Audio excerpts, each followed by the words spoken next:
JT Crowley is Talking Books. On the show, you'll hear from emerging talent and seasoned veterans from around the world. Hello, I'm JT Crowley. I'm the host of Talking Book Show on Web Talk Radio. And today I have a really special author from you. She's from Tucson in Arizona in the United States of America. And she's here to talk about her book, The Indebted Beneficiary of Countless Second Chances. My Treacherous Broken Journey. It's a book about her own life that has certainly been varied. And the author's name is Comfort Khumalo Keil. And boy, has she led a very, very interesting life, everybody. Comfort doesn't do things by halves. No, as you will see from the book. So this book is about her life and how her faith fits in with that life. So Comfort, come and join me on the show, all the way from Tucson in Arizona, in the United States of America. Hello, John. Thanks for having me here. It's a great pleasure to have you on the show. When I've looked at your book, reviewed it, I was thinking, wow. This is fascinating. And as I said in my little introduction there, you don't do things by halves. No, no, no. So anyway, I'm going to say no more for the time being, because I'm going to say to Comfort here, could you tell us who you are, what is this book about in brief, and why have you written it? Oh, my name is Comfort Khumalo Keil, as John has introduced me, and I live in Tucson, Arizona. I have 3 children, grown children, and I live with my husband here. This is my second marriage, and we met in Canada, as you are going to hear about it more. But the reason why I wrote this book was gratitude. You know, when I was asked by people or friends or acquaintances how I got here, especially in Canada, when I started telling the story, you know, they were just amazed, and they thought it was a story worth writing. And I ignored that for a long time, and then until I got to a place where I was sitting down and I was looking back, and I said, how did I get here? And I was filled with gratitude and looking back to how God led me to this place where I am today, a place of just peace. And even though there's just different challenges as you grow in life, but, you know, I have accomplished a lot and I've lived a full life, which I thought I could put in a big book, which I have done now. And it's all about gratitude and thanking God for the second chances that led me here, and my accepting them, because I am a person who moves on. Even if things didn't go well, I just get the courage to move on. I don't give up. I keep trying. And so I just wanted everybody to identify with that, and people who are going through the same struggles to relate to me and my struggles and how I got to be here. I think it's fair enough to say, everybody, that Comfort's journey started in Eswatini, Swaziland, formerly known as. That's where she grew up as a child. That's where her family, you know, originated from. And then she came to the UK and then Canada and the USA. So this is a journey all the way from Eswatini to Arizona. And this story is very, very fascinating, everybody.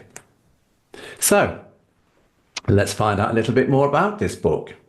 It's a big book and it's got a lot to say in it.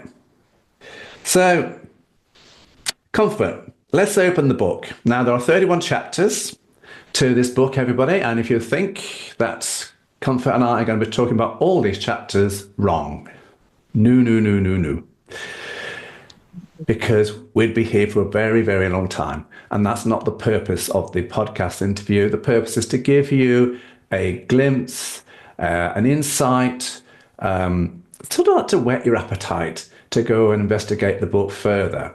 So if you want to look at all the 31 chapters, if you want to see what's more, if you want to find out more about Comfort's life and how her faith fits with that lifestyle, then you can go to her webpage at www.comfortkeilbooks.com. And there you'll find out more information about her, or you can click the Amazon link, which is accompanied to the written introduction on this podcast interview. There is a written introduction that goes with it, and you'll see the link to the Amazon book at the bottom. So let's kick off here, Comfort, by looking at the first area that we both agreed to highlight, and those are the chapters 2 and 3. And you've got them headed up as Selecting Our House, Why Tucson, Arizona, and My First Encounter with Sucre. Now, I'm aware that in the first chapter, you talk about your birth and the changing roles of women in your home country, and I'm talking about Eswatini. But I was fascinated by these chapters, chapters 2 and 3. In chapter 2, you talk about leading a separate life from your own twin sister, identical twin sister, everybody. You talk about manning up. You talk about mistakes. You talk about being a single mum of 3. And you talk about God propelling you to listen to him. You talk about broken roads. And you also touch upon your meeting with your Austrian-born husband, Sucre, which I learnt just before we came on live here it's actually his nickname. And you've got yachts, and we've got new houses here, everybody. And then in chapter 3, your blind date in March 2014, plus a phenomenal more twists and turns. So, Comfort, talk to me about all these things that's been happening in these first 2 chapters, the chapters 2 and 3 in this first part of the book. Speak to us, talk to us about why they're here and how your faith has sustained you at this part of your life. Thank you, John. In chapter 2, I was discussing looking for a home with Sucre, because when I met Sucre, he was living on a boat, and he was just traveling the world, and he was on holiday in Canada at the time when I met him. So having no home and living on the boat was somehow foreign to me, and I didn't know how I could do that. So even though we had already developed an attachment, a commitment with Sucre, I decided that no, I am not going to live in the boat for a long term. So I spoke to him about it, and at first Sucre was reluctant in finding a home, permanent home, where there's an address and, where he doesn't have to ask somebody to receive his letters or something like that. So eventually Sucre was of the idea too, to say, we should find a home together. And we went around looking in all the states in the United States, where you just picked certain states where the requirements that we had written down were somehow met, or part of them were met. So we went around looking for a home, and we came down to Tucson because as we age, Sucre told me that his doctor said dry heat is good for your bones as you age. And the taxes in Tucson are favorable because taxes in the United States are different in every state. So some states have higher taxes and some have lower taxes. So we looked at all those things, and we looked at a place where the winters are mild and where Sucre can go to visit his children and not travel a long distance, because we can always drive to California regularly. So the Tucson seemed to tick almost all the boxes that we had, because we once considered Florida, and then we looked at the hurricanes, and then we considered Eugene, and then Eugene has severe winters sometimes, the snow and everything like that. So we zeroed down on Tucson, and then we came to Tucson. We said we want to see all the seasons of Tucson. We came in the winter, we came in the summer, and then we were saying, okay, we can compromise with some of the things that we think uncomfortable, and so we did the compromise. And because we added chapter 3 in this discussion, which talks about my first encounter with Sucre, I then expanded my talk from looking for a home, and I discussed how I even met this Sucre that I'm talking about.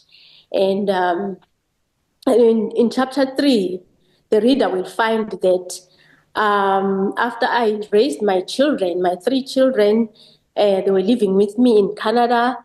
Only one child was left, and he was 16 years old at the time when I started looking online for a husband. I was very specific in my looking, because even the reason why I moved from my country was that I had failed relationships, but inside me, I still thought I deserved a husband who would love me and who would accept me the way I am, with all my 3 children. Because in Swaziland, I felt like I was being judged by having 3 children and being single.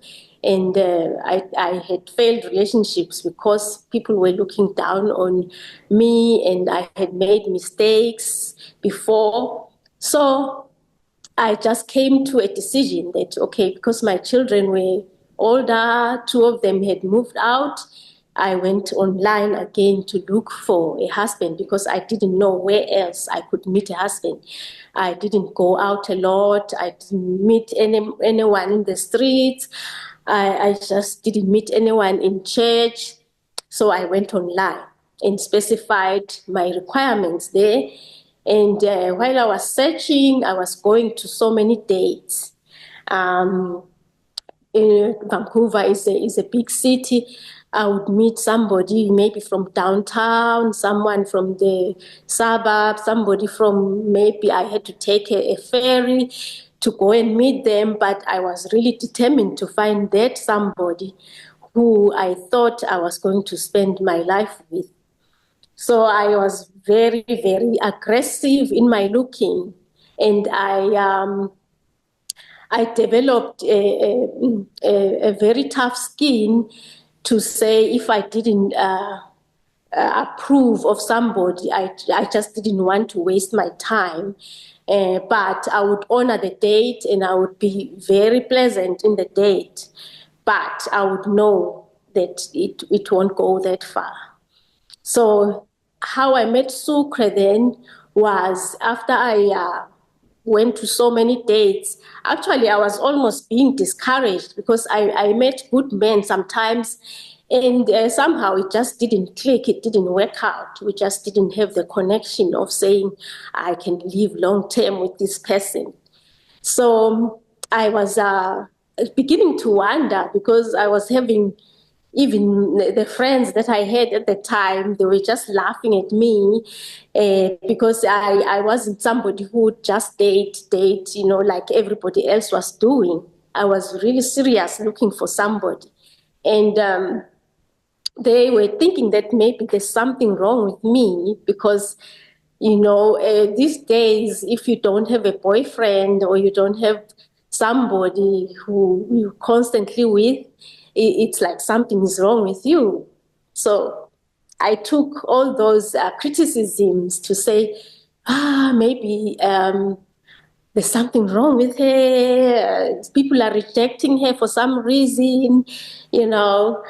But then I thought, because I decided that, you know what, even oversharing with people can put you in a situation where you are judged and where you are going to hear things that you don't want to hear. Some will cancel your dreams. Some will say, will advise you in ways that are not going to work for you. So the life is just yours and yours to live and yours to decide what you want to do, and for yours to discover what will work for you, not to ask for opinions. Sometimes opinions, they can lead you astray. So when did your faith support you here? And also your twin sister, she was very, very close to you, wasn't she? Very, very close. After the passing away of my twin sister and my brother-in-law, I had difficulties in making relationships. When I look back, I don't think I mourned her because I was already on this journey, and it came at a time when I was not prepared to go back, because that was a big setback in my life. And when I made these friends, I was of the opinion that the relationship that I always had in my life was with my twin sister, and we were very close, and we were one.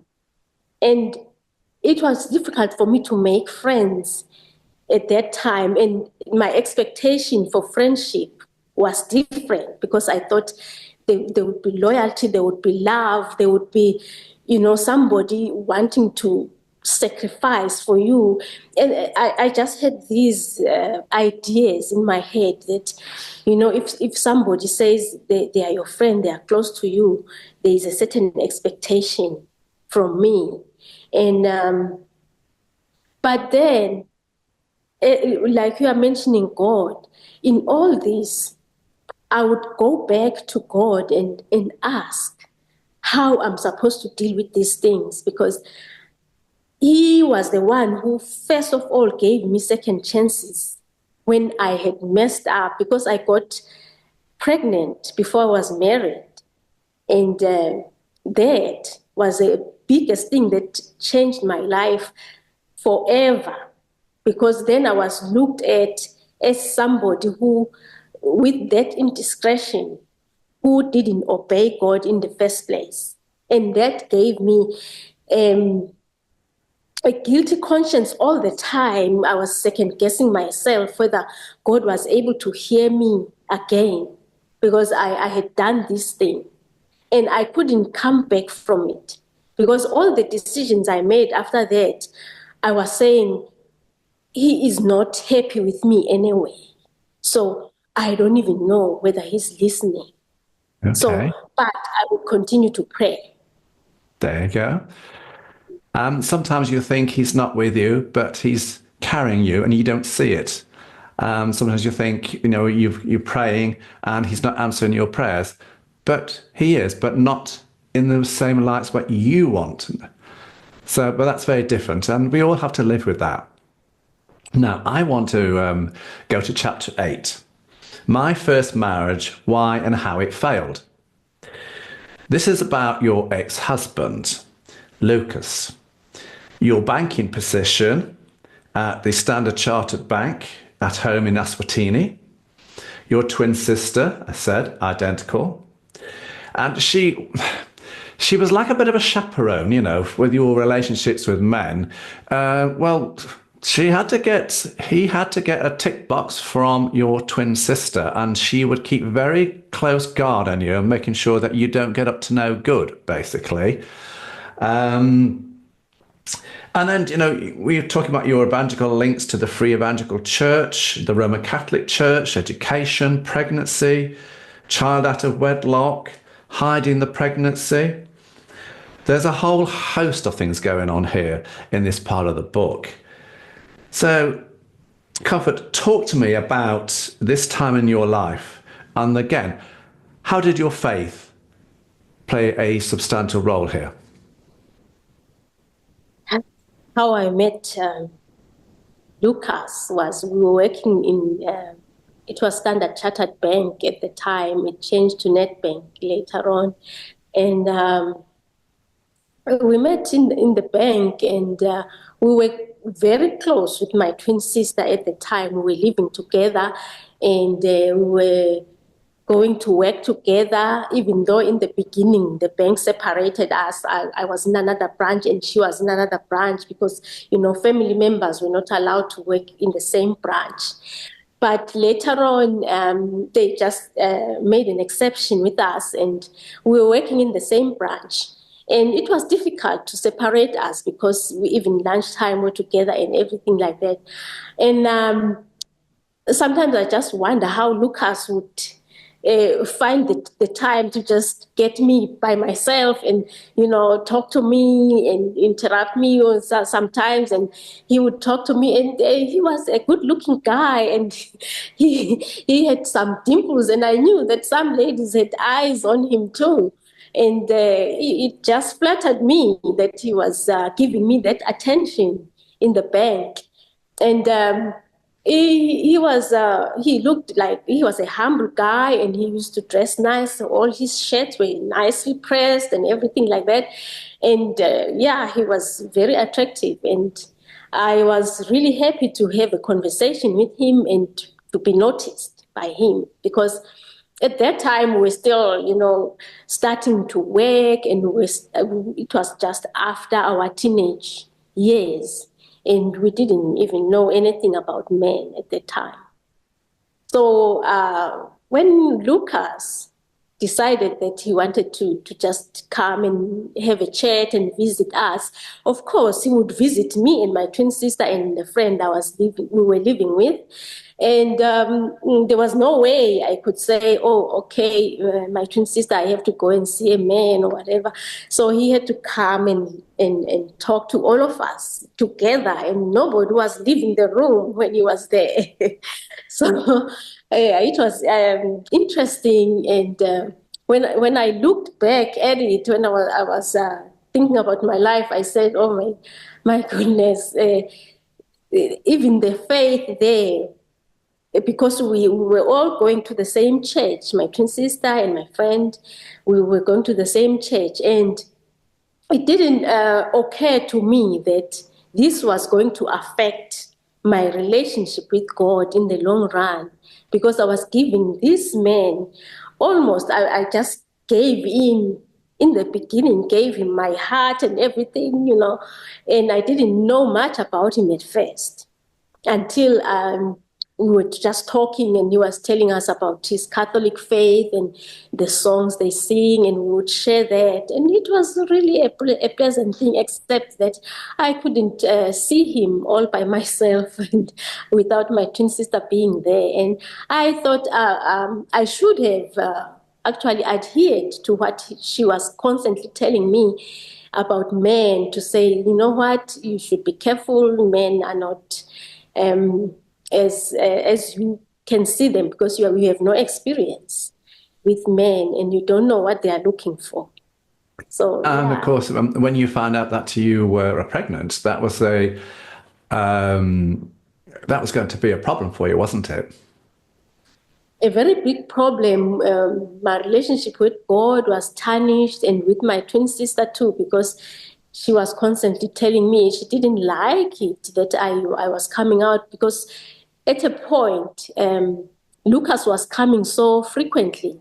And at a point, he asked me if I could just accompany him to his apartment. And I was looking at my twin sister at that time, and I just sensed that she was just saying, no, no, no, don't. And I went anyway. And that it became a usual thing. He would just stay for a little time now that he knows he can come out with me, and then he would say, I would like to leave now, can you take me maybe halfway?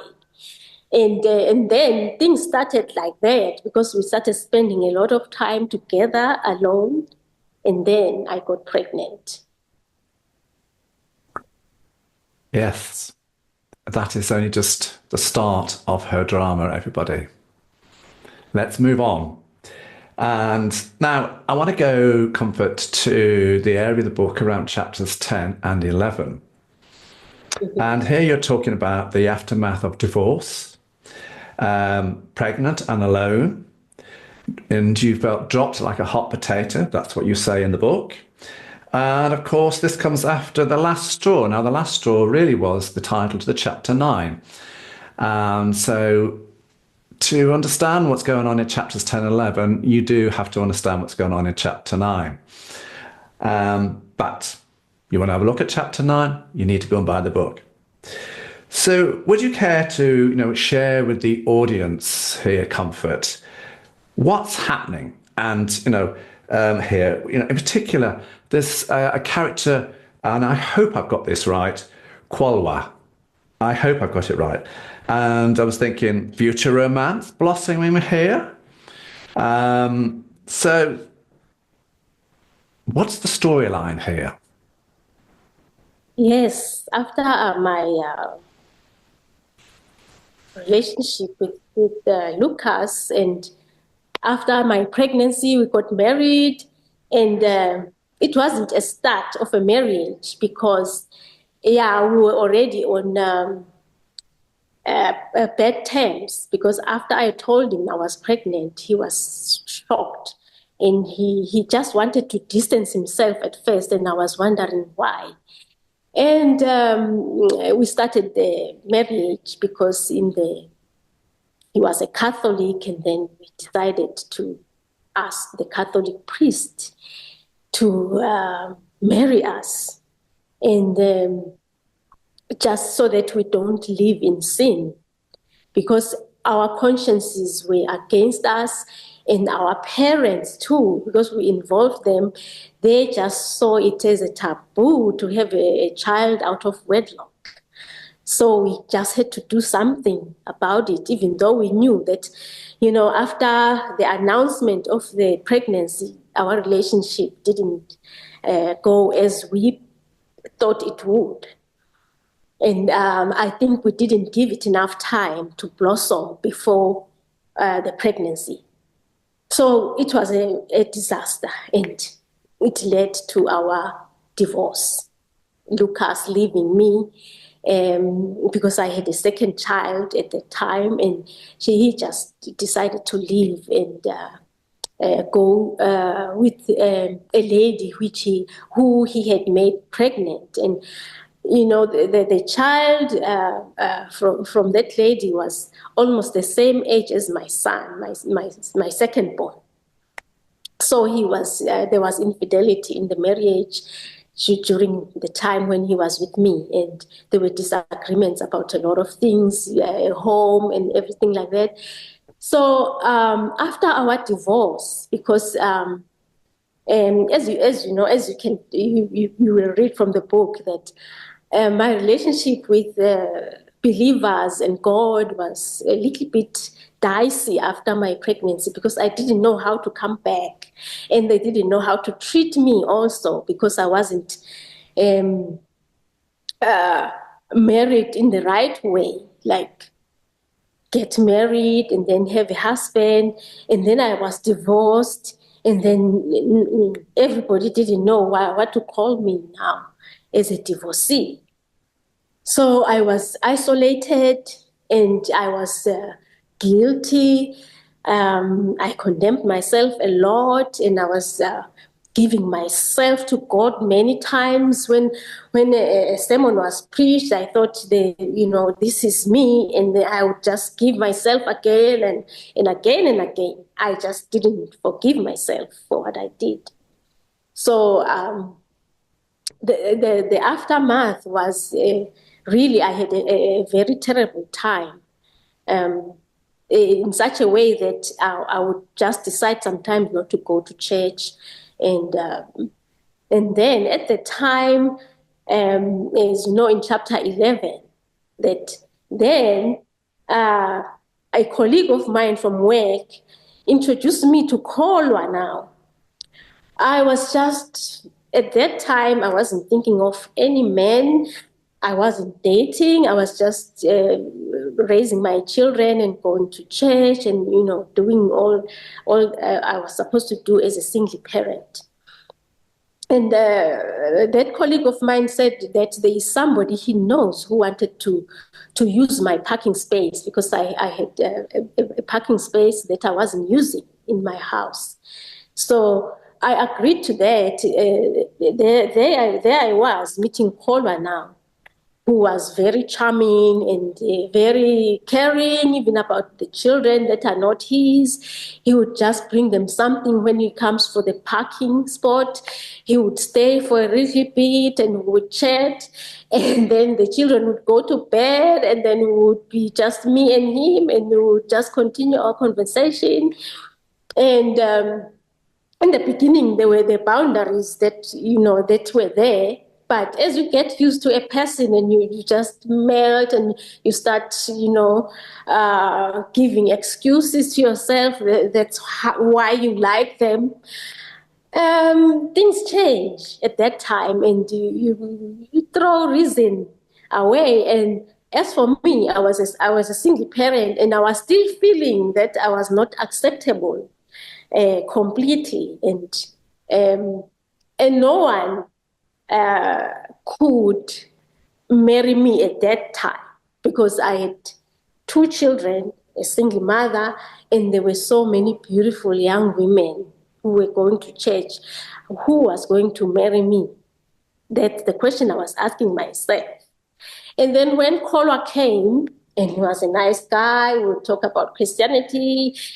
He didn't reveal much of his personal life for me to, in the beginning, to be suspicious that, something was going on. And the times that you are spending with me, I would think that, oh, okay, it means there's nobody else. And so I just assumed a lot at that time, without, asking, straight questions. A person, because when the relationship develops, you're supposed to ask, to say, hey, are you feeling what I'm feeling, or are we going the same direction? What's the question with your life? So that was the thing, because it was only one day that it was my birthday, and he decided, to be very nice to me and take me out. I had never been out. I never ate out with a man before. So this was exciting to me. And when he decided to take me out, I was very, very happy. When that was the day when I conceived, I got another child. And that's when I discovered, after I told him that I was pregnant, that he had a different life than what I was seeing. Those moments when he was parking his car and the talking on the phone, and there was a different life, because, other Swazi men, their women stay in the village, not in the town. They are in the town to work, and then the woman would be in the village. So I discovered that was a similar situation there, because even though he wasn't married to this woman, he had a very committed relationship under him, and he was not about to make that relationship go away just because I was pregnant. So he made it a point to tell me that, you know what, I cannot marry you. You already have 2 children, and if things are if you would like to be part of my life, I would make you my second wife, maybe. Which I said no to because I still had my dignity at that time, even though I was pregnant and alone. And he just dropped me like that, like a hot potato. And that's what Comfort says in the book, everybody.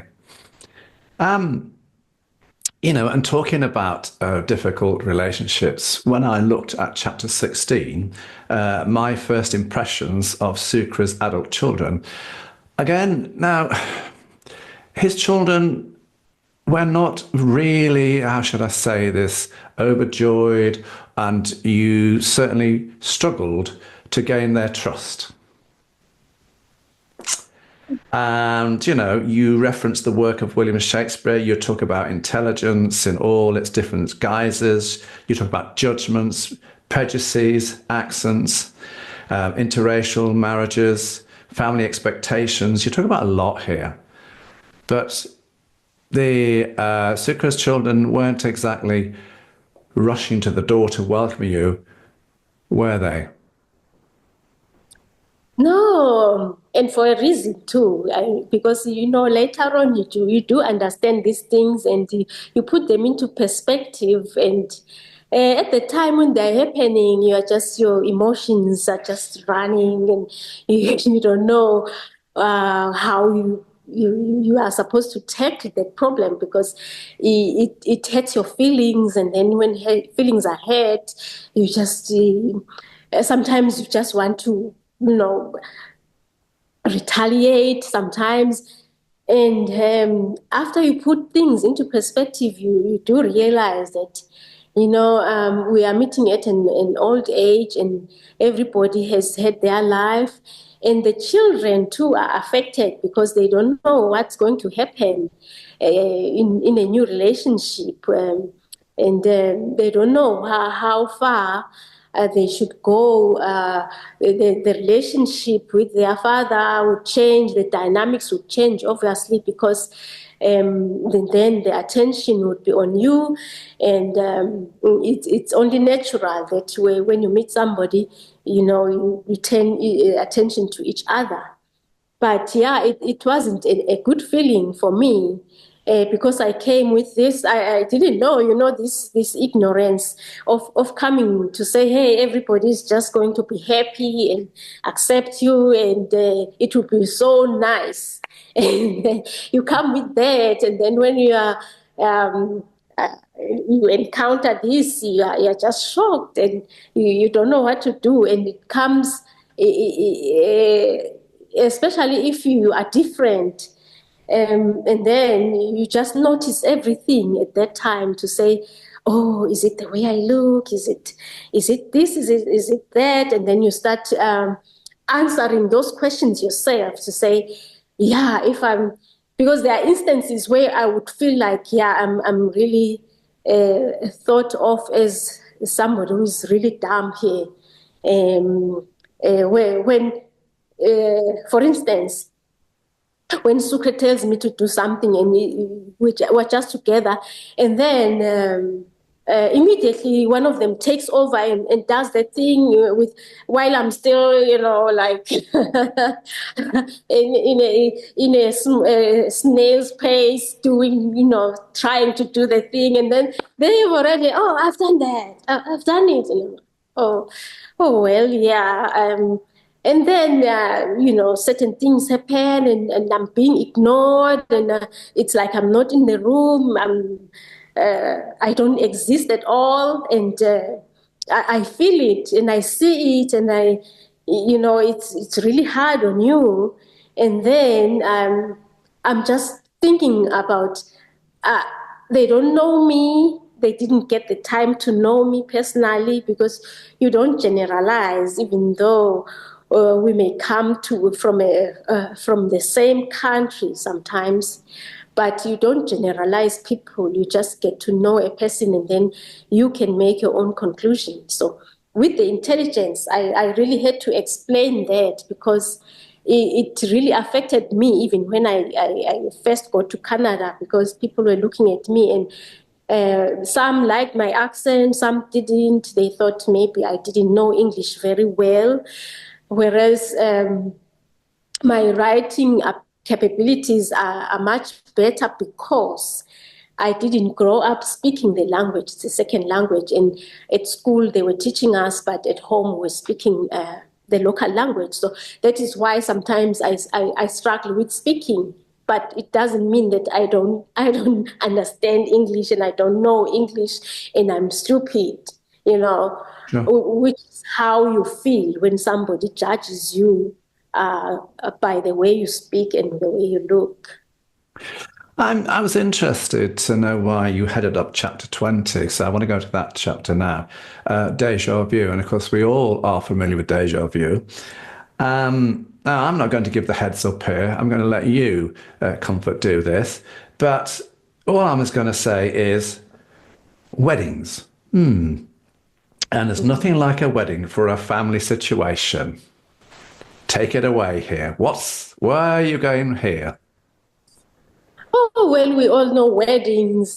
Sometimes, even if, family dynamics, weddings, and in the US, Thanksgiving, all those family events, sometimes they just bring out adverse circumstances, and people turn against each other and all of that. When Sucre invited me to one of his daughter's weddings, I was a little excited because at that time we was just dating, and he had just proposed, and I thought, oh, I'm being integrated into the family. So I was excited, and at the same time, I remembered a story that he had told me about his previous girlfriend, because he had a 7-year relationship before he met me after his divorce. And he told me, it was just, a pleasant conversation at the time when he told me about that he went with the girlfriend to the wedding, and they got surprises because he was not allowed to sit next to the girlfriend. And so when he told me about this wedding and that we were invited together, my excitement was there, but I was saying, you know what, I don't want an unpleasant situation. And first of all, I'm very sensitive. I'm already very sensitive in the way I'm treated and the way I am seen. So I am very, very sensitive. So I don't want a situation where I am made to feel small and to feel like I don't matter, to feel like a nothing. So that's why I said to Sucre at that time, I said, are you sure I am invited? First of all, I wanted to confirm that he is very sure that he should come with me. Because, when I'm there, he's the only one I know, and I'll definitely expect to sit with him. So he said, oh, no, yes, we are invited. And he would show me communication of the dress codes, everything like that. And then I would say, oh, yeah, I'm invited. Because you know what? Sucre has had only one tuxedo he's wearing in every one of his daughter's weddings. So they are not talking to him yet. They are referring to me, a dress code, the colors, and everything like that. So I was really excited. Yeah, I told you, everybody, that Comfort's led a very fascinating life. And I think that's starting to unfold. But at the base of her life, her relationships, is her faith. And I want to move on and prove this again. So chapter 24. Now, we've got something in common here. Comfort and I have. Now, you talk about your depart for the United Kingdom. You talk about a culture shock. And that's not just the weather, everybody. And when you were in Eswatini, you were in banking, you were managing branches. And when you came to the UK, you found yourself working in factories. And when you came to the United Kingdom, you came to a city called Leicester. And that's where we've got something in common, because we both lived in Leicester. Comfort's lived in Leicester, and so have I. And actually, in fact, it's just down the road from me here in Derby. So we know Leicester very well, both of us. And, you know, you talk about some of the relationships that you had with some of the churches and that you engaged with. Plus, again, like most of your chapters, there's a whole host of other things going on. So very briefly, talk to us about what's going on in this part of the book. So I depart from Swaziland because I finally thought that, okay, my life is not here. I had a feeling, and even though I was still a little bit condemned about what I was doing and the relationships I had gone through after my marriage failed, I was still praying to God, and He was giving me direction. I felt the unction to leave my country, and I knew that my husband was not there. I knew that my children needed something better, challenging for them, other than the situation I was in as a single parent, and them relying only on me. And so I just decided. I said, you know what, I had a position. I was managing a branch, and I said to myself, it's not enough, because even the money as the children grew, because as you know, in African countries, we still pay for the education, we pay for high school. Now in Swaziland, the situation has changed. The primary school is now subsidized, but the high school is where everything becomes very expensive, and I couldn't afford that much paying for my daughter. We have to be very frugal and save a lot, and even after that, we just didn't enjoy the life. So, and then my relationship with men was not good, because I had gone through so many of them, and then maybe after my marriage, I went through 3 relationships and they didn't work out. So I went to the UK. I had my sister's friend there who welcomed me in Leicester.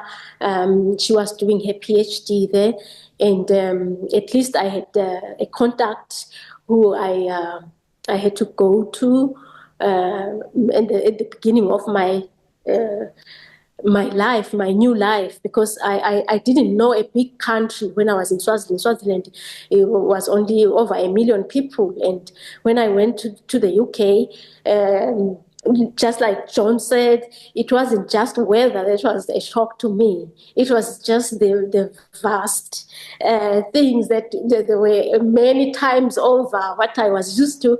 And so it was just overwhelming to me to be in a different place and all by myself and missing my children, because I left my children at home. And I said, oh, I'm going to prepare a place for you. And when things didn't work out, when I depleted all my money, my savings, because I didn't get an appropriate job that was going to make me afford to pay their school fees and then afford my own living expenses. So I started working in a factory, and then even when I thought I had gotten a job that was even better than that, it wasn't enough. I think I was earning like 800 a month, and it wasn't enough. So I surrendered. Actually, I started by borrowing against my life policies that were investments. I borrowed some money, and then in the end, I said, how am I going to repay this money? I just decided to call them and surrender the policies.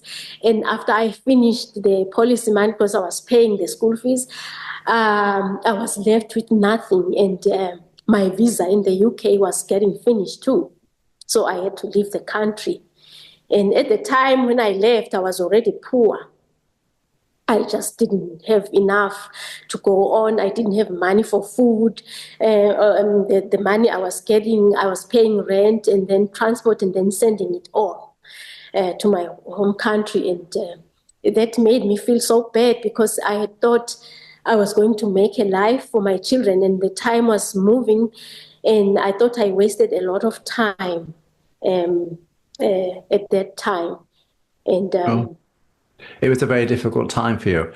And you struggled again with your faith. And I think you also felt that maybe some of the churches didn't see your point of view or weren't supportive enough. Am I right in saying that? yes, because then finally in Leicester, I got a church that I had friends eventually, and I had people from South Africa that I identified with. We cooked the local the food that we used to eat in South Africa and Swaziland because the food is the same there, and even then there was still something in me missing. That you know what, I am not where I'm supposed to be. My children are not with me, and my twin sister has passed away, and I don't see a way forward even with my life. And there was no way I would bring my children because I was poor, and there was just no extra income that I was getting. But yes, it was difficult for you. And it's like when one of the most poignant chapters in the whole book, I thought, was chapter 25. And it was the saddest, darkest day of my life, because this is you talking about your sister's death, followed very shortly by her husband, your brother-in-law. So you talk about a double funeral here. And of course, you couldn't afford to fly back to Eswatini to go for the funerals. And that's when I think life really struck home to you. Yes. Yeah, it was a shock to me because of the way we were close, and nobody wanted to bring those bad news to me. Even my sister Betty, who was there in the UK when I arrived, couldn't get herself to tell me those news because it was known that we cannot be separated. Even coming to the UK was really a shock even to myself because I started being my own person at that time. And I think God was answering me. It was telling me that something was going to happen and I was supposed to stand on my 2 feet and not rely on my twin sister that much. The way it happened, I was bold because I wasn't bold before. I was over bold to have to leave my home country and be by myself. So when I heard about the passing away of not just my twin sister but my brother-in-law, I heard that in you can call it in installments because I was still reeling in the shock of my twin sister when I heard that, oh, by the way, even your brother-in-law passed away the following day. And the reader would just have to read about that because it brings too many emotions. And after that, because we were celebrating birthdays together, and the first year, it was my birthday, and I just chose not to remember it was, but I got a letter from my daughter. With the letter, for some reason, I found it in my things yesterday, my daughter, and I was crying the whole day because she was, it just reminded me of the situation, how the situation was without me and then without my twin sister there, because she was helping me a lot with my children. And after she died and they both died, the situation was worse for them and for me because they told me that home was where I was, and they don't feel like they are home without me. And when I read that letter, it just brought those memories, and it was the saddest, the worst day of my life. If you still haven't had that day in your life that would change everything, that would touch the core, it is coming. And I would like everybody to know that there is only one person who can reach deep down where nobody else can reach.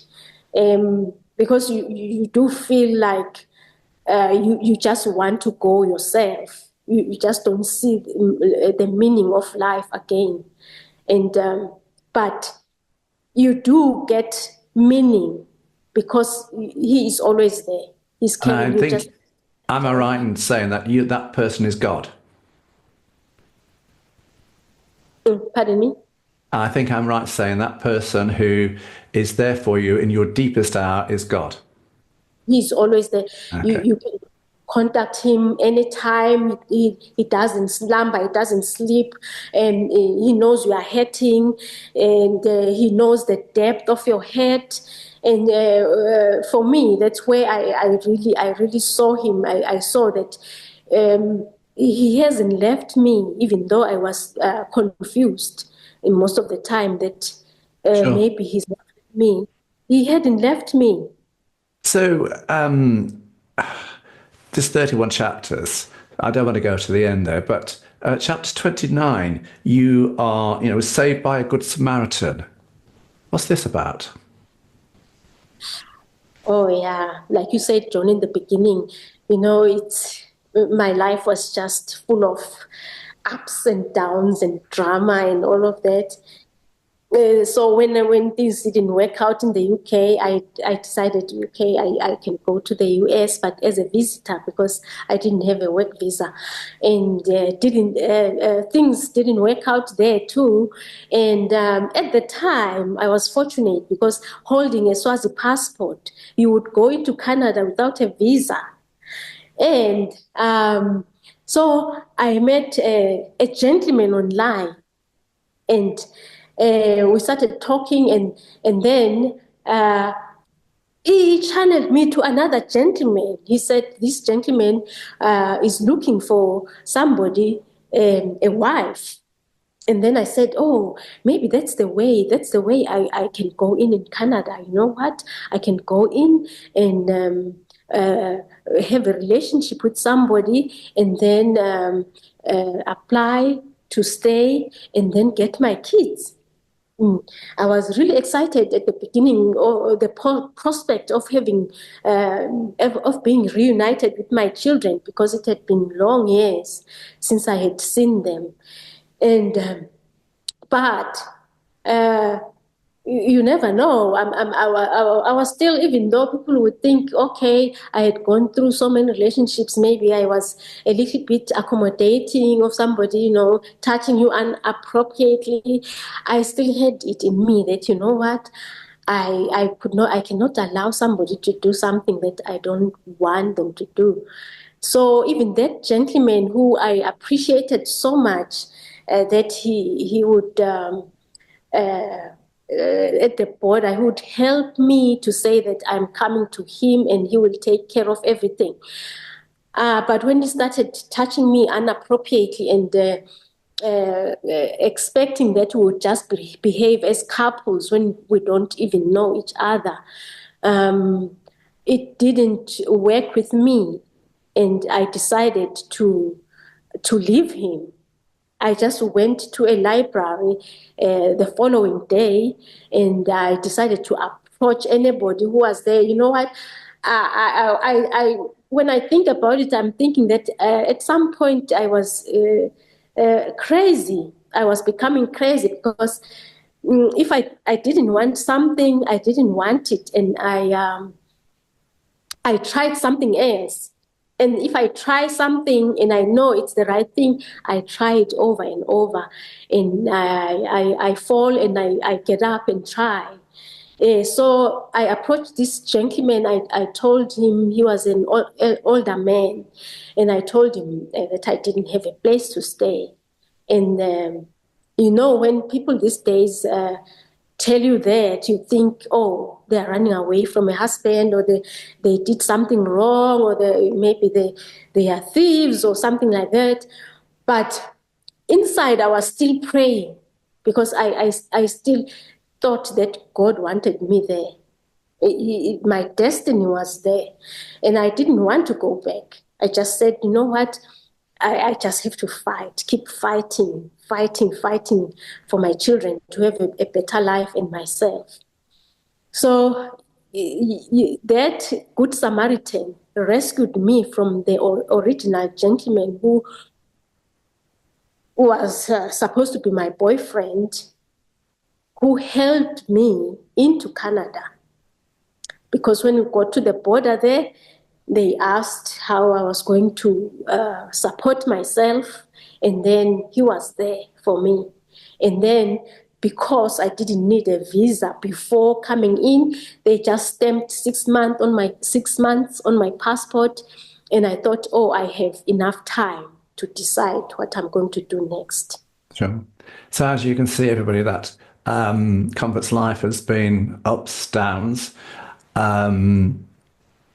mixed, but at the root of all her journey has been her faith and her firm belief in keeping going. And that's why this book is all about second chances. This is what it's about, and that's why she's written it. To tell you all, you will have good times, you will have bad times, life will have ups and downs, but you must keep going.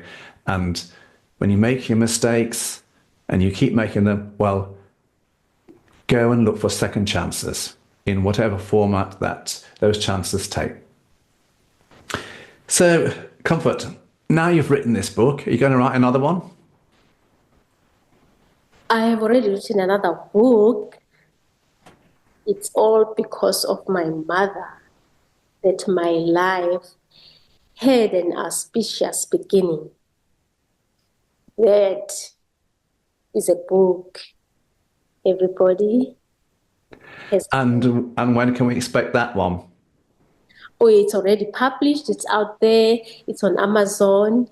And I don't have a website for it yet. But yeah, you can get it on Amazon. And it's all about my upbringing and my mother, how she was an example to us as kids. So basically, it's about your childhood in Eswatini. Yes, my childhood and my mother's childhood, and how, and it dates back from my mother's era to today. Oh, interesting. Yes. So where can people get your books from, Comfort? So my books are all on Amazon, and then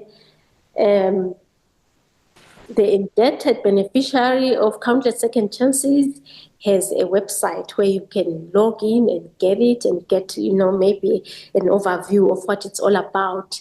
It's comfortkeilbooks.com. That's where you can get my book. And I'm also on Facebook and Instagram, everybody. You can get me there. You can just use my email address. You can Google me. You can find me whatever way. And Comfort Khumalo Keil. That's it. You can get me there. And let's just continue giving each other second chances, because, they give us the opportunity to rectify our mistakes and to rise up and go. Because if you don't give second chances and you don't receive them, because you have to be a recipient too, and see that this is a second chance for me, and let me just try again. If you don't do that, you will lose opportunities. So, Indeed. And now, if you want to know more about the links to where you can get her book, you just have to go to the written introduction that accompanies this podcast, everybody, and all the links are there: the Facebook, the Instagram, the web page, and the Amazon link to the book, and her publisher's link to the book as well. So all I want to say now is to Comfort, thank you very much for joining me from Tucson in Arizona, United States of America, to talk to me about her book. And of course, it's about her faith, it's about all her second chances, and it is about her life. And as you can see, it's been fascinating. So I simply like to say to Comfort, thank you very much for coming on my show. Thank you, John. It was a pleasure, and thank you so much for everything. You put me at ease. Thank you. Excellent. I'm JT Crowley. Thanks for listening wherever you're in the world. Until next time, stay safe.